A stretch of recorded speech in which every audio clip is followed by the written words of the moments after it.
आज का हमारा टॉपिक है शिफ्ट रजिस्टर।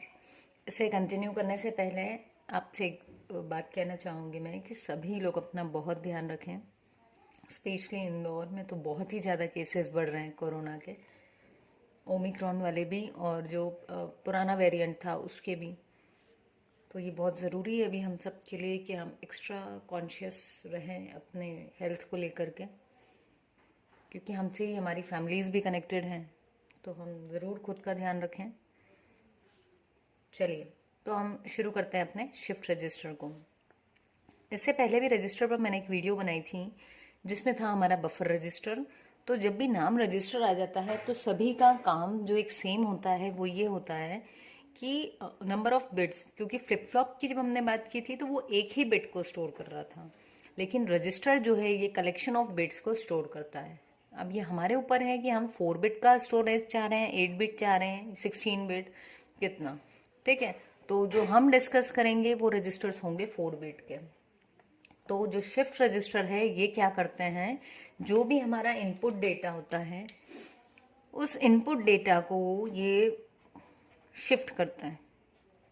शिफ्ट करते हैं किधर? तो शिफ्ट हो सकता है कि वो लेफ्ट में कर रहे हों या फिर शिफ्टिंग राइट में भी हो सकती है। ठीक, तो अगर वो लेफ्ट में शिफ्ट कर रहे हैं किसी बिट को तो हम कहेंगे लेफ्ट शिफ्ट रजिस्टर, और यदि वो राइट डायरेक्शन में शिफ्ट कर रहे हैं तो हम कहेंगे उसको राइट शिफ्ट रजिस्टर।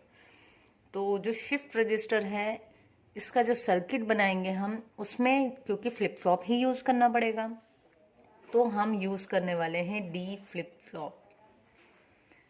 प्लेलिस्ट में आपको वीडियो मिल जाएगी डी फ्लिप फ्लॉप पर। यदि आपने नहीं देखी थी तो आपके लिए बहुत इजी है, वो वीडियो काफ़ी अच्छे से समझ में आएगी।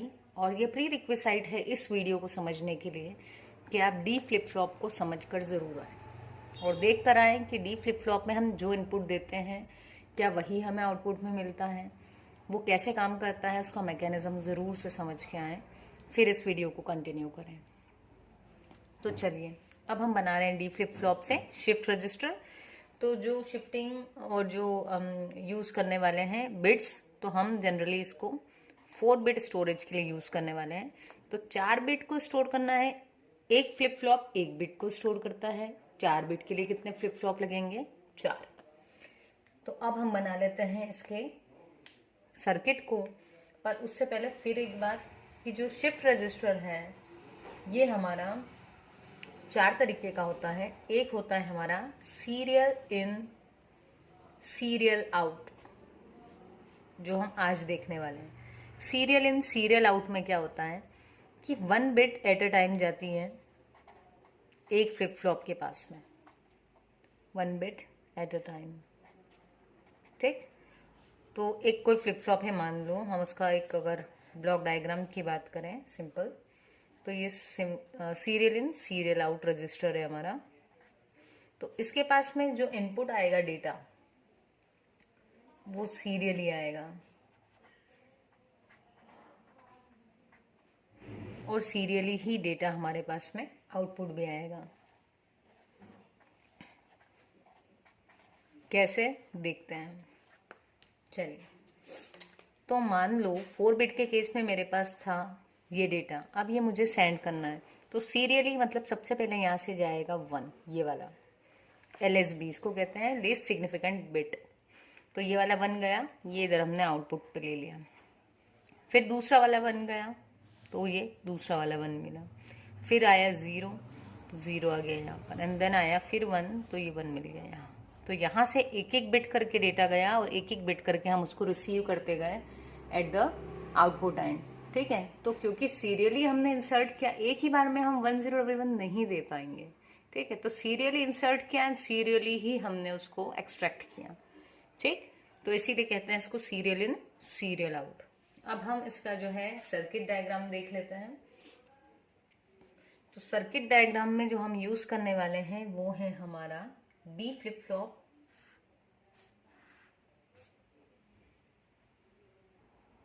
तो यहां पर हमने बना लिए हैं अपने कुछ फ्लिप फ्लॉप्स, जो कि कौन सा है? D flip flop. D flip flop में हमारे पास में एक इनपुट लिया हमने। अब ये जो हमारा रजिस्टर है ये है हमारा, क्योंकि बिट्स हमारी लेफ्ट हैंड से राइट हैंड की साइड जाने वाली है, इसलिए हम कहेंगे राइट शिफ्ट रजिस्टर। ठीक है, और हम कितने बिट के लिए बना रहे हैं इसको? 4 बिट के लिए। तो देखिए इसके लिए क्लॉक भी जरूरी है, यहां पर भी हम एक क्लॉक सिग्नल देंगे। तो ये हमारे 4 फ्लिप फ्लॉप हो गए। अब देखो जब पहली क्लॉक मिलेगी तो आपने जो भी इनपुट दिया है, तो वो इनपुट मान लो यही हमारा डेटा है, इसी को यदि हम ले लें 1011 को, तो इसमें क्या हुआ, सबसे पहला जब क्लॉक चला तो इस पर इनपुट मिला यहाँ से 1। अब ये जो D3 के इनपुट में आया है वो Q3 पर मिला। यहाँ पर Q बार भी होता है, लेकिन हमें यहाँ पर उसको कंसीडर करने की ज़रूरत नहीं है।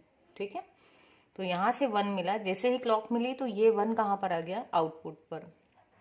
अब ये 1 आउटपुट पर आया और इसके पास इनपुट में गया। फिर नेक्स्ट क्लॉक जब आई तो ये वाला इनपुट इस वाले के आउटपुट में, मतलब इसके इनपुट में गया, एंड नेक्स्ट क्लॉक पर ये यहाँ आया और उसके बाद वाली क्लॉक पर ये यहाँ मिल गया।